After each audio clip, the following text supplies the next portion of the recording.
आज माननीय Allahabad high court के चीफ साहब की कोर्ट में, जैसा कि सभी को पता था, आज मैटर लिस्टेड था उत्तर प्रदेश के अनुदेशकों का मामला, जिसमें 11:30 बजे सुनवाई हुई। तो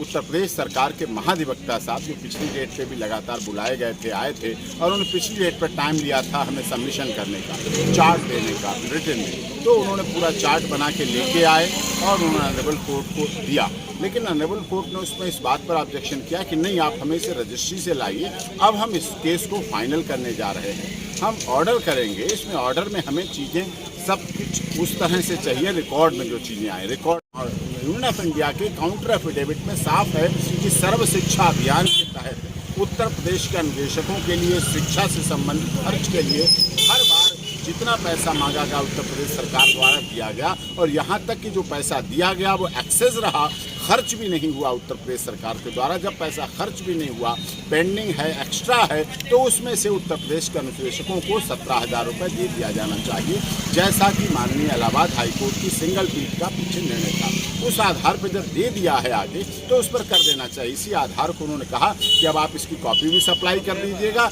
और इसको रजिस्ट्री के माध्यम से जी साहब को कहा दे दीजिएगा। इसीलिए वो 14-15 दिन का टाइम की कोई बात नहीं, तो उन्होंने कहा हम बहुत जल्दी इसे लगा रहे हैं और 7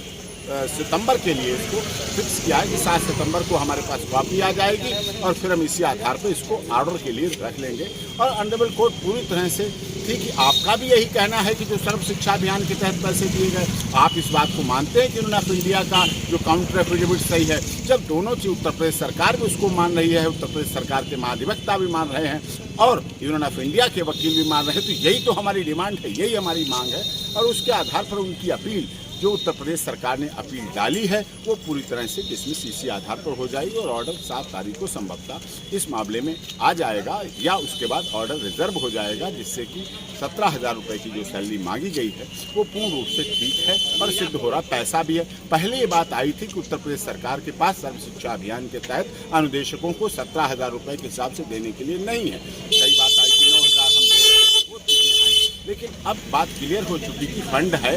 एक्सेस है, उसमें से दे सकते हैं। तो शिक्षा से बड़ा कोई महत्वपूर्ण कार्य नहीं है और केंद्र सरकार सर्व शिक्षा अभियान के तहत शिक्षा की नीति के आधार पर शिक्षा के लिए सभी को शिक्षा मिले, इसलिए तभी मिलेगी सभी को शिक्षा जब हमारा अनुदेशक उत्तर प्रदेश सरकार के तहत शिक्षा के क्षेत्र में अच्छी तरह पढ़ाएगा, अच्छी तरह काम करेगा, उसका आर्थिक पोषण होगा, आर्थिक शोषण उसका नहीं होगा। और आर्थिक शोषण उसका होगा तो किस तरह से वो अपना जीवन यापन चलाएगा, कैसे आगे प्रोसीडिंग करेगा, किस तरह से आगे चला पाएगा। और इसी आधार पर हमारा ये 7